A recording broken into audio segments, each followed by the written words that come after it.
మెలకువలో లీనమైన వాడు, మెలకువలో ఉన్నవాడు, వాడు నిద్రకు వెళుతున్నాను, నిద్రకు వెళతాను, నిద్రపోతుండడానికి వెళ్తూ ఉంటాడు. ఆ నిద్రపోతుండడానికి వెళ్తుంటూ చివరికి వాడికి మనసు పూర్తిగా లయమైనప్పుడు, మనసు తొలగిపోయినప్పుడు వాడు లేకుండా పోతాడు. వాడు లేకుండా పోయినప్పుడు నిద్ర ఎవరికి వచ్చింది? మనసుకు వచ్చిందా? మనసు పూర్తిగా తొలగిపోయింది, మనసు పూర్తిగా లీనమైపోయింది, మనసు యొక్క రూపమే కోల్పోయింది. కోల్పోయినప్పుడు నిద్ర ఎవరు అనుభవించారు? మనసు అనుభవించిందా? మరి నిద్ర ఎవరికి వచ్చింది? ఆత్మకు వచ్చిందా? ఆత్మకి నిద్ర ఏమిటి? ఆత్మకి నిద్ర ఎలా వస్తుంది? ఇందులో ఆత్మ మేలుకుంటే కదా. ఆత్మకి నిద్ర ఉండదు, ఆత్మకి మెలకువ ఉండదు, ఆత్మకి కళ ఉండదు. మూడిటికి అది సాక్షే కానీ ఏం జరుగుతుందో సంఘటనలు చూడటమే దాని పని. అంతేకాని సంఘటనలో అది సంఘటనలో అది అపోజిషన్ పార్టీలో కానీ లేకపోతే స్వపక్షంలో కానీ ఉండదు. అది కేవలం సాక్షిగా ఉంటుంది.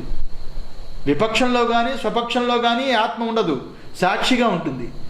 నిద్రకు వెళుతున్న పూర్తిగా నిద్ర పొందుతున్నప్పుడు మనసు పూర్తిగా లీనమైపోతుంది, మనసు యొక్క స్వరూపం కోల్పోతుంది, మనసే లేకుండా పోతుంది. మరి నిద్ర మనసుకి అనుభవం లేదు. నిద్ర ఆత్మ పోయింది అంటే, ఆత్మకు నిద్ర వచ్చిందంటే నువ్వు మెలకువలో నేను ఆత్మని ఎందుకు అనుకోవు? మరి ఆత్మే నిద్ర పొందింది అని అందాం అనుకోండి, మెలకువలో నేను అంటావు కానీ ఆత్మని అనావు ఎందుకు? నిద్ర పొందుతున్నప్పుడు ఆ నిద్రేమో ఆత్మకంటావా? మేలుకున్నప్పుడు నేను మేలుకున్నాను అంటావా? అది తప్పు అవుతుంది కదా. ఆత్మకి నిద్ర కుదరదు. నీ అనుభవం చూస్తే నేనుకి నిద్ర వచ్చిందంటే అక్కడ నేను కోల్పోవడమే నిద్ర, నేను లేకుండా పోతుంది. నిద్ర ఎవరికి? నిద్ర జాగ్రత్తలో ఉన్నవాడికి నిద్రపోతున్నాను అనేది అవిద్యా విపర్యాసమే కానీ, మిథ్యాకల్పనే కానీ నిద్ర మేలుకున్నవాడికి లేదు, అలాగే ఆత్మకి లేదు. అర్థమైందా? ఆత్మకి లేదు. నిద్ర అనేది జాగ్రత్త దృష్టితో అవిద్యా స్వరూపము. నిద్ర అనే మాటే ఆ అవిద్యను పెట్టుకొని సుషుప్తి అవస్థ అని శృతి చెప్పిందే కానీ నిద్ర అనేది ఒకటి ఉన్నదని కాదు. నిద్ర అనే ఒక తామస అవస్థ ఉందని కాదు. తామసం ఎవరికి? నేనుకి తామసం. ఆ తామసం చేత నిద్రపోతానని అది తామసంలో లీనమైపోతున్నది. అంటే తామసంలో లీనమైపోతుంటే లేకుండా పోతున్నది, స్వరూపం కోల్పోతున్నది, దాని యొక్క ఉనికి లేకుండా పోతున్నది. దానికి అపచారం ఏమిటంటే, జంతువులు లాంటి మానవులు, బుద్ధిమంతులు అనుకున్న వీళ్ళు, వివేక రాహిత్యులు నిద్ర అని పేరు పెట్టారు. శృతిమాత కరుణించి పాప అది కూడా ముందు ఒప్పుకుంది, అధ్యాస రూపకంగా అధ్యారూప దృష్టితో నిద్ర అని. కానీ అది ఏకత్వం. ప్రపంచం కనిపించినప్పుడు మెలకు కనిపించినప్పుడు ఏదైతే ఉందో అది మళ్ళా నేను అని ఉత్పత్తియే అది మెలకువ. ఎక్కడ రెండవది లేకుండా ఉన్నదో ఆత్మీయ ఉన్నదో దాని యందే అది ఉత్పత్తి ప్రారంభమవుతున్నది. నేను, నా ప్రపంచము, ప్రపంచంలో నా వాళ్ళు అని సర్వము కూడా మూడు అక్కడి నుంచే ప్రారంభమయ్యాయి కదా. ప్రారంభమైనప్పుడు మెలకు అంటున్నాం. ఈ మెలకువ ప్రారంభాన్ని పెట్టుకొని మెలకువ దృష్టితో మెలకువ బుద్ధితోటి అది నిద్రానిశం. ఇందువల్ల అక్కడి నుంచి వచ్చాము అంటే మనకు ఆ జ్ఞానం లేదు. ఆత్మ నుంచే వచ్చామని జ్ఞానం లేదు కాబట్టి నిద్ర నుంచి వచ్చాము అనుకుంటాం, నిద్ర నుంచి మేలుకున్నాం అంటున్నాం. నిద్ర నుంచే మేలుకోవట్లేదు, ఆత్మయందే నిలిచి ఉన్నాము, ఆత్మయందే మేలుకుంటున్నాము, ప్రపంచాన్ని చూస్తున్నాము. ఇలాంటి ఈ రకంగా ఎవడైతే ఈక్షతే వివేకం చేత ఎవడైతే చక్కగా తెలుసుకుంటాడో అలాంటి వాడు, ఇది భావన కాదు, ఇది మన అనుభవం. జాగ్రత్త విచారిస్తే గురువుగారు చెప్పారు, స్వామివారు చెప్పారు, మనం వింటున్నాను కాకుండా దీన్ని జాగ్రత్తగా విచారిస్తే ఇదే వివేకంతో కనీసం ఒక సంవత్సరం దీని గురించి మీరు బాగా ఇన్వెస్టిగేషన్ చేస్తే, పరిశోధన చేస్తే డెఫినెట్గా ఈ నిర్ణయం తెలుస్తుంది. ఇది భావన కాదు, మన అనుభవం నిజం అని ఎవరైతే తెలుసుకుంటారో దానికి ఈక్షతైన శబ్దాన్ని చూపించాడు. అందుచేతనే ఆచార్యులు వారు ఈ శ్లోకంలో బ్రహ్మాత్మేకత్వ విషయం దర్శనం జ్ఞానం యస్స సహా సర్వత్ర సమదర్శిన అని ముగించారు ఈ భాష్యాన్ని. ఈ శ్లోకానికి భాష్యం చివరిలో ఈ రకంగా ముగించారు.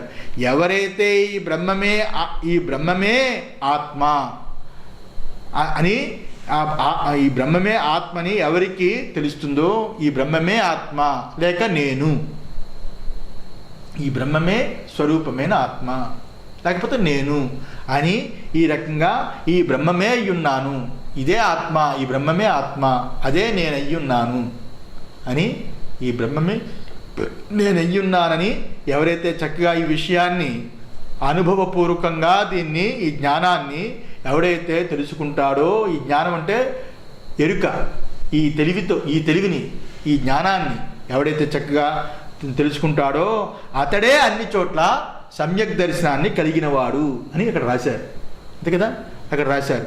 మొత్తం మీద బృహదారణ్యకం, చాందోగ్యం ఇటువంటివి ఏవైతే ఉన్నాయో అలాంటి ఉపనిషత్తులు యందు చెప్పబడిన సర్వాత్మభావం పొంది ఆ అద్వితీయ ఆత్మానుభవం నిలుచుటయే ఈ యోగం యొక్క ప్రయోజనము లేక ఫలము, ఈ ధ్యాన యోగం యొక్క ప్రయోజనము లేక ఫలము.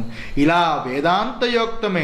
వేదాంతోక్తమైన ఈ బ్రహ్మాత్మేకత్వ విజ్ఞాన ప్రాప్తికై లేక ఈ బ్రహ్మజ్ఞాన నిష్టకు, ఈ బ్రహ్మజ్ఞాన నిష్టను ఎవడైతే ఇలా పొందుతాడో ఆ దానిని పొందడానికి ఈ యోగాన్ని ఎవడైతే సాధనంగా చూపించాడో చెప్పాడో, ఆ యోగాన్ని సాధనంగా ఎవడైతే చేస్తాడో ఆ సాధన అంతా కూడా వస్తుతంత్రమై ఉన్నది. వస్తుతంత్రం అంటే అది సాక్షాత్ సాధన అని అర్థము. ఆ వస్తుతంత్ర ధ్యానం అనేది సాక్షాత్ సాధన ప్రక్రియ. వస్తువు ఉన్నది ఉన్నట్టుగా కనుక్కోవడం. అగ్ని వేడిగా ఉంటుంది అని అగ్ని యొక్క స్వభావాన్ని ఉన్నట్లుగా తెలుసుకోవడం. అగ్ని చల్లగా ఉంటుందని ఎంత ధ్యానం చేసినా అది చల్లబడదు, ఆ క్రియ వల్ల ఏ రకమైన ఫలము ఉండదు. అయితే అగ్ని మీదే దృష్టి పెట్టుకుని చల్లగా ఉంటుందని దాన్నే అలా ధ్యానం చేస్తుంటే కంటే చల్లని మనసు అయిపోవచ్చు, కానీ నీకు మోక్షం మాత్రం రాదు. దాని జ్ఞానం మాత్రం రాదు. అగ్ని వేడిగా ఉంటుందని ఉన్నది ఉన్నట్టుగా తెలుసుకోవడమే వస్తుతంత్ర ధ్యానం.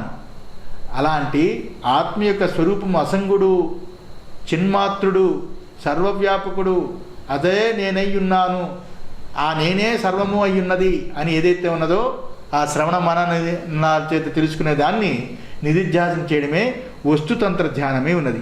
అది సాక్షాత్ సాధనై ఉన్నది. ఇదే నిధిధ్యాసన యొక్క సాధనా స్వరూపము. ఈ సాధన పూర్వకంగా పతంజలి యోగం యందు కూడా చెప్పింది. ఈ సాధన పూర్వకంగా ఏదైతే పతంజలి యోగం ముందు చెప్పబడిన యమము, నియమము, ఆసనము, ప్రాణాయామము, ప్రత్యాహారము వరకు ఈ సాధనలు ఈ రకంగా ఉన్నప్పటికీ ఇక్కడ పతంజలి యొక్క ధ్యాన సమాధులు మాత్రము ఇక్కడ ఉపయోగం లేదు. వీటి వల్ల ధ్యాన సమాధుల వల్ల జడమైన అసంప్రజ్ఞాత సమాధి, నిర్వికల్ప సమాధి అవి కలుగుతాయి తప్ప ఆ యొక్క పతంజలి యోగం వల్ల ఈ జ్ఞాన యోగానికి ఏ ఉపయోగం లేదు. అందువల్ల వస్తుతంత్ర తత్వ నిరీక్ష చేత కేవల ఆత్మస్వరూపుడి నిలవడానికే ఈ ఏకాగ్రతని ప్రధానంగా వివేకంతో కూడుకుని ఏకాగ్రతని పొందడం అనేది ఏదైతే ఉన్నదో అదే ఆత్మదర్శనమై ఉన్నదని ఇక్కడ ముఖ్యము. అందువల్ల నిధిధ్యాసనన్నా, అధ్యాత్మ యోగమన్నా, మనోనిగ్రహమన్నా, ధ్యాన యోగమన్నా, సమాధి యోగమన్నా అన్నీ ఒకే పేర్ల చేత చెప్పబడ్డాయి. వీటితో పతంజలి యోగంతో ఏ సంబంధము లేదు. ఓం సహనా భవతు సహనో భునక్తు సహ వీర్యం కరవావహి తేజస్వినావధీతమస్తు మా విద్విషావహి. ఓం శాంతి శాంతి శాంతి.